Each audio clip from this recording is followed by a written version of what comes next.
اللہ کے رسول صلی اللہ علیہ وسلم نے فرمایا، صحیح بخاری کی روایت ہے، کل قیامت کے دن 7 قسم کے لوگ ایسے ہوں گے جن کو اللہ کا سایہ نصیب ہوگا۔ اب وہ اللہ کا سایہ یا اللہ کے عرش کا سایہ کون سا ہوگا، لیکن اللہ کا سایہ تو ایک نصیب ہوگا۔ یعنی سایہ کا مطلب ایک چھاؤں۔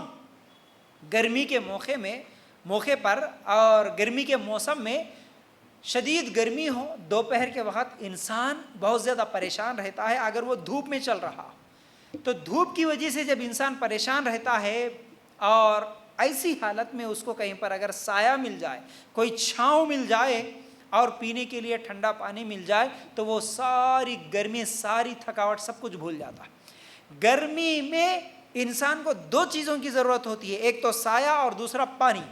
قیامت کے دن بھی اللہ تعالیٰ اس گرمی میں، جو گرمی سورج اتنا قریب کہ کوئی ہاتھ اٹھا لے تو سورج کو پکڑ لے، ایسے گرمی میں اللہ تعالیٰ ان 2 چیزوں کا انتظام کر کے رکھا۔ ایک، اللہ کے رسول صلی اللہ علیہ وسلم کے ہاتھوں سے جام کوثر، اگر کسی کو پینا مل جائے، ایک گلاس بھی اگر جام کوثر پی لیا تو پھر وہ جنت میں جانے تک اس کو کوئی تکلیف نہیں ہو۔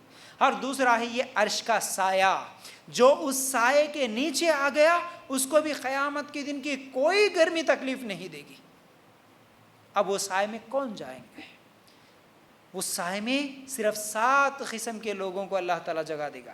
اس میں سے ایک انصاف کرنے والا حکمران ہے، اور دوسرا جس کا دل ہمیشہ مسجد میں اٹکا ہوا ہو، تیسرا جوانی میں کیا ہے اللہ کی عبادت کیا ہو، اور ایک وہ شخص جو آپس میں دونوں ایک دوسرے سے ملاقات کرتے ہیں، محبت کرتے ہیں تو صرف اللہ کے لیے محبت کرنے والے۔ پھر عرش کے سائے میں ان لوگوں کو بھی جگہ ملے گی جو اگر کسی کو کوئی برائی، یعنی برائی کی طرف کھینچنے والی، حدیث میں الفاظ ہے کہ کوئی خوبصورت اونچے خاندان والی عورت بھی اگر اسے زنا کی دعوت دے تو وہ کہے کہ میں اللہ سے ڈرتا ہوں، میں ایسا کام نہیں کروں گا۔ مطلب زناکاری سے بچنے والے مرد ہو یا عورتیں ہو، ان لوگوں کے لیے بھی اللہ تعالیٰ عرش کے سائے کے نیچے جگہ دینے والے ہیں۔ اور پھر اس کو بھی اس عرش کے سائے کے نیچے جگہ ملے گا جو صدقہ کرتا ہے تو چھپا چھپا کے دیتا ہے، یعنی ریاکاری نہیں کرتا، دکھاوا نہیں کرتا۔ تو یہ 7 قسم کے لوگ وہ ہیں جن کو اللہ تعالیٰ عرش کے سائے کے نیچے جگہ دے گا۔ یہ 7 اعمال کرنے والوں کو اللہ تعالیٰ قیامت کے دن عزت دیتا ہے۔ مطلب یہ عزت بخشنے والی بات ہے نا۔ میرے آس پاس میں، میرے پڑوسیوں میں، میرے دوستوں میں کتنے لوگ ہیں جو چیخ رہے ہیں، جو چلا رہے ہیں، جو تڑپ رہے ہیں، جو پکار رہے ہیں بھوک پیاس گرمی سے۔ ایسی حالت میں اگر مجھے اللہ کے سائے کے نیچے جگہ مل جائے، اس سے بڑی خوش نصیبی اور کیا ہو سکتی۔ تو ہمیں ان 7 قسم کے لوگوں میں اب اپنے آپ کو شامل کرنا ہے۔ تو یہ 7 اعمال جو حدیث میں بتائے گئے ہیں، انصاف کے ساتھ ہم کام کرنے والے بنے، ہمیشہ برائیوں سے بچنے والے بنے، جوانی میں اللہ کی عبادت کرنے والے بنے، ہمیشہ مسجد میں دل اٹکنا کا مطلب ایک نماز ہوئی، دوسری نماز کا انتظار میں رہنا، نماز پڑھنا، نماز کی فکر ہونا۔ اس طرح نیکیاں کریں گے تو پھر قیامت کے دن کیا ہے، ہمیں عزت بخشنے والے یہی اعمال ہے۔ پھر اسی طرح تیسری چیز قیامت کے دن عزت بخشنے والے اعمال میں سے اللہ کے رسول صلی اللہ علیہ وسلم نے فرمایا، جو کسی تنگ دست مخروض کو مہلت دے یا اس کے قرضے میں کچھ چھوڑ دے، اسے عرش کے سائے میں جگہ ملے گی۔ ترمذی کی روایت ہے۔ اللہ اکبر۔ کیسے؟ اگر کوئی مالدار جس کے پاس مال ہے، پیسہ ہے، کسی غریب کو اگر قرض دیا، ضرورت کے ٹائم پہ اسے کچھ دے دیا، پھر اور اسے مہلت دے رہا ہے، مطلب وہ قرضہ لیا لیکن غریب تھا، کوشش کرا، کاروبار کرا، کچھ بھی کرا، 1 سال میں، 6 مہینے میں، 1 مہینے کے بعد واپس دے تو بولا، لیکن نہیں دے سکا بیچارہ۔ اس کی پریشانیاں اتنی زیادہ تھی، اس کی بیماریاں اتنی زیادہ تھی کہ اور بھی زیادہ اسے قرض لینا پڑا۔ وہ قرض جو جس وقت پہ دے تم بولا اس وقت پہ نہیں دیا، تو کیا کرے؟ جس کے پاس مال ہے اگر وہ اس کے قرضے میں اسے مہلت دیتا ہے، ٹھیک ہے بھائی 1 سال کے بعد دے تو بولا نہیں دے سکنا، ٹھیک ہے اور تھوڑا سا وقت لے لے، ٹھیک ہے میں تجھے مہلت دے رہا، یا پھر اپنے قرض میں سے کچھ چھوڑ دے، ٹھیک ہے میں تجھے اتنا دیا تھا اس کے باوجود تیرے پاس اتنا نہیں ہے، ٹھیک ہے تیرے پاس جتنا ہے اتنے مجھے واپس کر، باقی میں معاف کر دوں گا۔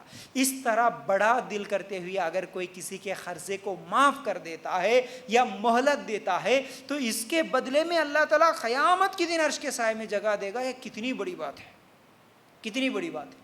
آج کئی لوگ جو اپنے غریب رشتہ دار، دیکھیے مال دیا تو مال اللہ کی نعمت ہے، اللہ تعالیٰ دیا تو میرے پاس ہے، اگر اللہ تعالیٰ چھیننا چاہے تو آج میں امیر ہوں، کل غریب بنا سکتا، فقیر بنا سکتا، اس سے بھی زیادہ فقیر بنا سکتا۔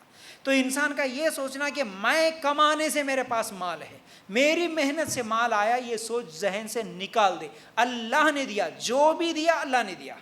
اب میرے پاس ہے تو کئی لوگ ایسے ہوتے ہیں، نہیں بھائی بینک میں چھپا کے رکھیں گے، ایک زمین خریدے، اس کے لیے تھوڑا سا کیا ہے قرض لیے، وہ قرض ادا کرے کہ نہیں کہ پھر فوراً دوسری زمین اور قرض کر کے خرید لیتے۔ اس طرح صرف پراپرٹیاں جما لیتے، سونا چاندی جما لیتے، پیسہ جما کے رکھتے نہیں۔ کیوں؟ اگر پیسے رکھیں گے تو کوئی تو بھی آئے گا، ہمارا پڑوسی، ہمارا رشتہ دار آ کے قرضہ پوچھے گا، اس کو دینے سے بہتر ہے بول دینا کہ نہیں بھائی پرسمت جگہ لیا میں ایک جگہ، پرسمت گھر خریدا، پرسمت جو ہے سو میں گاڑی خریدا، میرے پاس نہیں ہے۔ اس طرح بول کے جو ہے نا ہم ہاتھ اٹھا سکتے ہیں، کسی کو قرضہ دینے کی ضرورت ہی نہیں پڑتی۔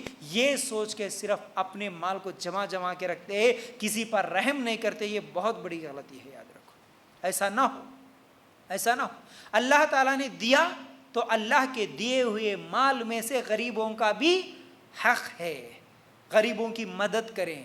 اگر اپنا پڑوسی، کتنے لوگ ہیں بھائی، سگا بھائی سگی بہن کو، ایسے واقعات کہ سگے بھائیوں سگی بہنوں کو بھی قرضہ دینا ہے تو نہیں دیتے، نہیں میرا بھائی کچھ بھی نہیں، اس کے کاروبار نہیں ہے، کچھ بھی نہیں، انہیں کیسا واپس کرتا میرے پیسے، دینا نہیں۔ بھابھی بول دیتے پہلے، اگر بھائی کو دینے کا ارادہ بھی رہے تو نہیں دینا نہیں، ان کو دیکھو واپس نہیں آتے اپنے کو پیسے، نہیں دیتے، بند رکھتے۔ کچھ لوگ تو ایسے ہیں خود کے پیسے دیتے لیکن دوسروں کا نام بول کے دیتے، اور مسلمانوں میں آج ایسے ہیں کہ دیتے بھی ہیں تو اپنے رشتہ داروں کو وہ بھی سود پہ دیتے ہیں۔ کیوں؟ بغیر سود کے دیا تو انہیں نہیں دیتا واپس، اس لیے سود پہ دینا ہے اس کو پیسے۔ اعوذ باللہ، ایسی حرکتیں نہ ہو۔ اور کچھ لوگوں کو دیتے بھی ہیں، دینے کے بعد پھر وہ غریب ہے بیچارہ، ادا نہیں کر پا رہا، وہ زیادہ پریشان ہے، وہ زیادہ، اس کے بچے بیمار، کتنے لوگ ہوتے بیچارے لیتے ہیں اچھی نیت سے، لیکن دینے کے لیے پھر ان کے پاس وہ حیثیت نہیں رہتی، تو اب ان کے اوپر جا کے جھگڑے کرنا، ان کو مارنا، ان کے اوپر کیس کرنا، ان کے گھر کے جو کچھ بھی جائیداد وغیرہ ہوتے ہیں ان کے گھر کے پیپرز کھینچ کے لا لینا، یا ان کو ذلیل کرنا، یا ان کے گھر میں اگر گاڑیاں ہیں یا کچھ تو بھی ہے تو وہ کھینچ کے لانا، اس طرح زبردستی جو کرتے ہیں۔ بھائی تیرے پاس کروڑوں کا مال ہے، اللہ تعالیٰ تجھے دیا، تیرے پاس بہت کچھ ہے، اس کے پاس نہیں ہے، ایک معاف کر دینا، 1,00,000 روپے کیا ہو رہا، 2,00,000 روپے معاف کر دینا، کیا جا رہا؟ نہیں، مال کی حرص اتنی زیادہ ہو گئی، پیسوں کی حرص اتنی زیادہ ہو گئی، 10 روپیہ نہیں چھوڑتے کسی کو، 10 روپیہ نہیں چھوڑتے۔ یہ حرص ہے، یہ بہت بڑا گناہ ہے، پھر قیامت کے دن اس کی پوچھ ہوگی، اس کی پکڑ ہوگی۔ دل بڑا رکھے، ٹھیک ہے قریب ہے نہیں دے سک رہا، معاف کر دو، اللہ تعالیٰ کا دیا ہوا ہے نا، انہیں جو قرض لیا وہ آدمی واپس نہیں کرا تو میں فقیر تو نہیں ہو جا رہا ہوں نا، اس کے بدلے مجھے نیکیاں مل رہی نا۔ نیکیاں کیا، قیامت کا دن اتنا بڑا 50,000 سال کا دن ہے، اس دن اللہ تعالیٰ مجھے عرش کے سائے میں جگہ دے گا اگر میں میرے رشتہ دار، میرے پڑوسی، میرے مسلمان بھائی کا قرض معاف کر دیا تو، اس کو مہلت دے دیا تو۔ اس طرح سوچ ہماری رہے، یاد رکھو اس طرح، ٹھیک ہے نا۔ یہ وہ اعمال ہے جو قیامت کے دن عزت بخشنے والے ہیں۔